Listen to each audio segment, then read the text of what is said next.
Adik sana cerita rakyat Bengkulu CRB TV. Kali ini kita akan bertandang ke BETV sama Abang Santo, General Manager BETV. Ikutin terus CRB TV. Ayo.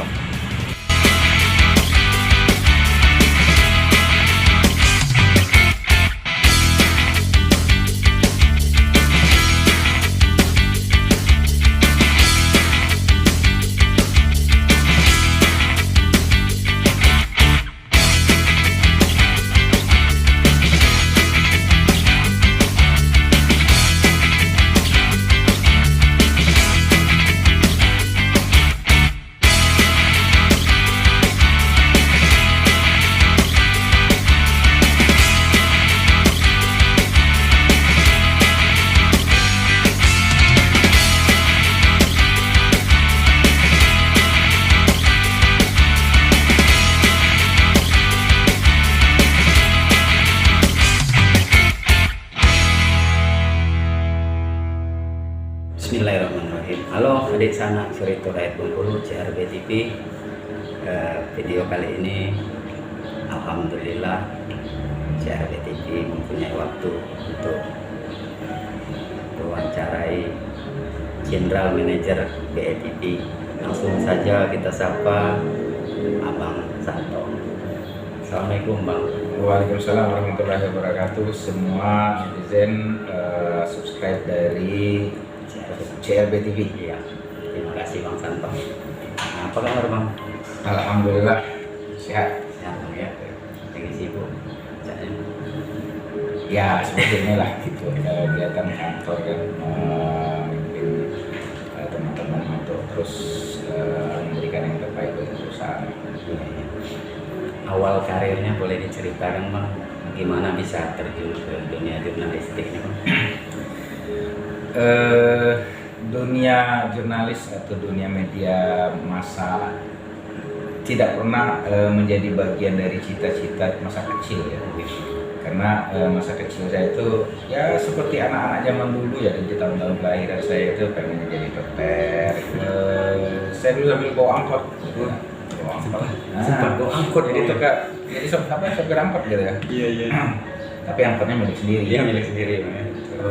Secara tidak sengaja ya itu saya melihat sambil bawa angkot gitu ya, sambil kuliah itu saya bawa siapa lihat ada lowongan pekerjaan di Harian Rakyat Bengkulu dulu di RB Koran. Awalnya RB Bang. Iya, RB Koran. Di RB Koran itu ya karena dulu pada waktu itu satu-satunya media yang terbesar yang juga itu Harian Rakyat Bengkulu tahun 2005. Ya alhamdulillah dari ribuan pelamar saya ingat betul waktu itu 60 yang dianggap lulus, kemudian 60 yang diseleksi lagi ya. Akhirnya saya salah satu yang diterima lah intinya gitu. Terima, saya berterima kasih dulu ada Ibu Mutia Amperedina namanya HRD di Harian Rakyat Bengkulu itu. Saya masih ingat betul beliau karena memang saya orangnya slengean dulu. Ya, slengean. Jadi enggak bahkan mungkin sampai sekarang ya saya bukan orang yang care dengan packaging atau Terlalu formal. iya formal atau berpakaian rapi segala macam ya. Bahkan waktu masih di Trama diterima dulu itu ya pakai sendal ya. Saya ingat dulu ibu Mbak Tia, saya panggil dia Mbak Tia itu memang kalau dari penampilan saya nggak meyakinkan gitu. Tapi begitu di interview ternyata ada satu hal yang menurut beliau saya berhak untuk diberi kesempatan ya. Jadi setelah tiga bulan di training saya dianggap lulus di situ di bagian marketing dulu. Marketing saya bukan wartawan dulu, bagian marketing. Jadi tapi di situ akhirnya saya marketing tapi kayak wartawan karena setiap hari saya bikin berita gitu.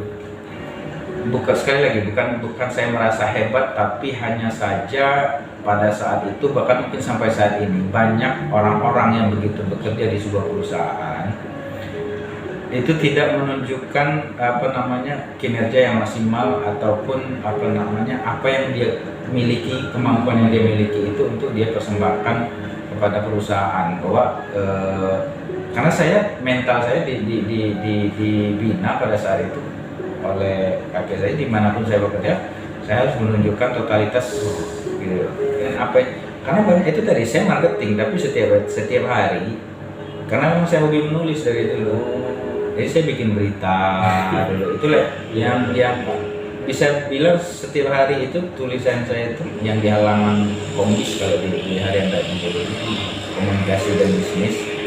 Kemudian dulu ada halaman dan itu yang bukan saya pegang langsung, tapi saya yang tukang cari orangnya, saya yang memberitakan orangnya. Itu ada halaman Jomblo. Oh, Jomblo. Dan ada kepuasan batin saya di halaman Jomblo itu, saya bisa mempertemukan orang dan berjodoh gitu. Saya ingat betul dulu halaman Jomblo itu mungkin ada beberapa yang akhirnya berjodoh, menikah gitu kan.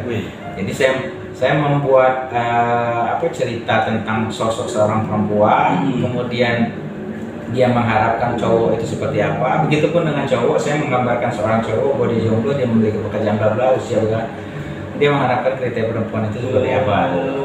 Tidak sedikit yang berjodoh di situ. Tidak sedikit juga. Jadi ternyata halaman itu banyak minat gitu kan. Hanya diminati, akhirnya saya dulu karena Bang Didi Wahyudi sebagai Pimret waktu itu kan, akhirnya kita bikin event itu mempertemukan antara jomblo perempuan dan jomblo laki-laki. Dulu kan belum ada ini ya, artinya belum ada mall. Dulu kan tempat pusat perbelanjaan masih Puncak gitu. Puncak itu bersama almarhum Junaidi itu. Sama bersama almarhum Junaidi juga ada halaman otomotif, karena saya juga penyuka otomotif. Akhirnya sebenarnya saya yang nulis banyak beritanya, tapi namanya nama almarhum Junaidi gitu. Sekali lagi ya, sebenarnya saya nggak punya income atau apa dari menulis berita itu, cuman karena saya berpikir saya memiliki kemampuan itu dan itu dibutuhkan oleh perusahaan, saya lakukan itu. Akhirnya Pak Muslimin sebagai komisaris mungkin ada melihat mungkin semacam potensi di diri saya. Akhirnya itulah saya ditantang waktu itu dengan Bapak Muslimin untuk bikin event. Saya bikinlah event namanya Jalan Santai. Nah, saya lah pertama sekali menggebiarkan yang namanya kegiatan Jalan Santai itu, yang dulu sampai gagasnya ratusan ribu peserta. Jadi tahun 2009 itu ada hari Jawa Pos ini mempunyai kebijakan melakukan ekspansi perusahaan. Artinya harus dibikin perusahaan-perusahaan baru supaya Harian Rakyat Bengkulu itu bisa tetap besar itu, dan harus artinya menciptakan kompetisi sendiri walaupun di internal. Makanya dibikin Bengkulu Express kan. Saya waktu itu bertanya dengan Bapak Muslimin, kenapa harus saya gitu kan.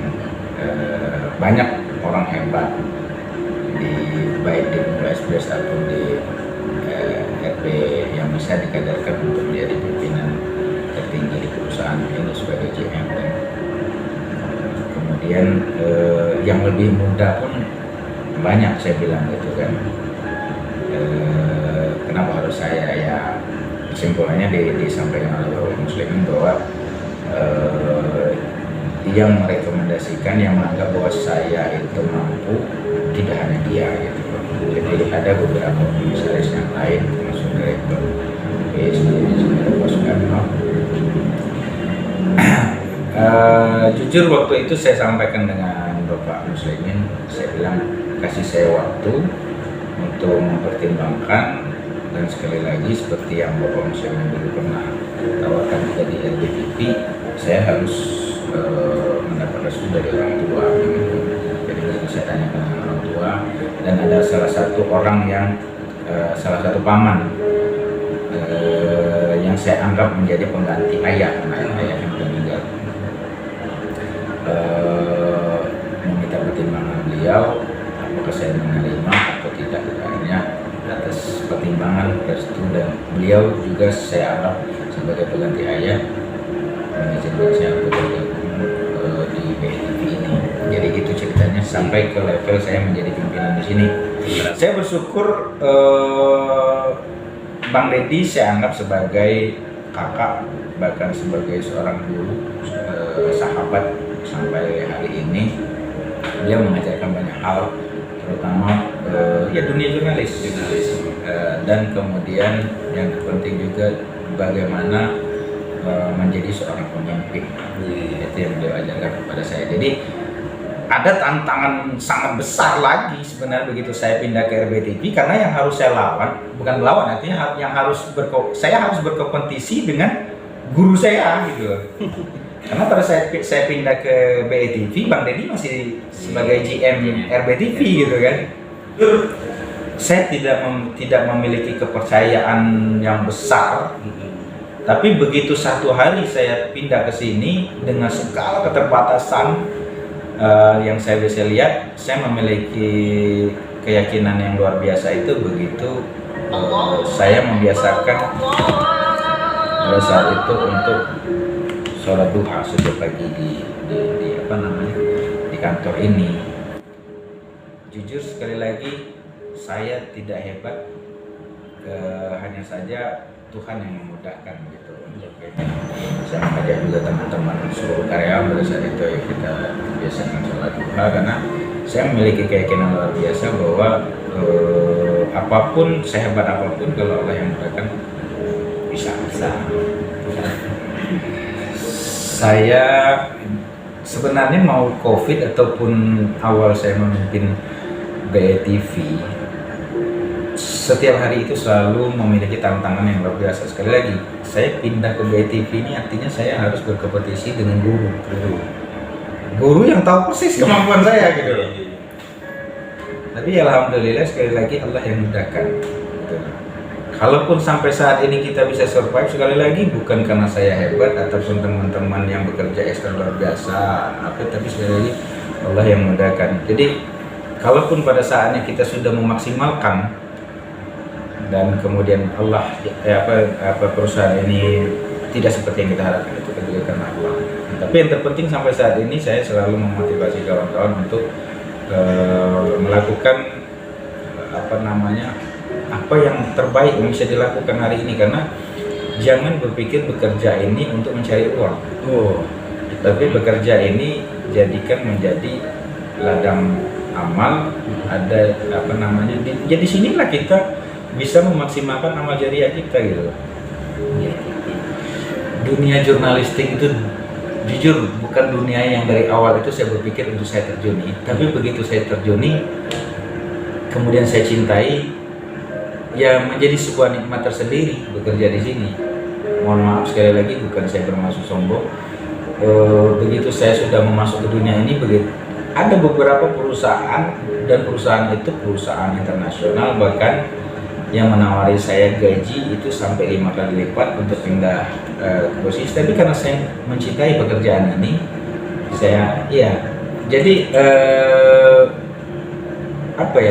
ada kepuasan yang tidak bisa saya ceritakan dengan kata-kata gitu, bercerita di sini.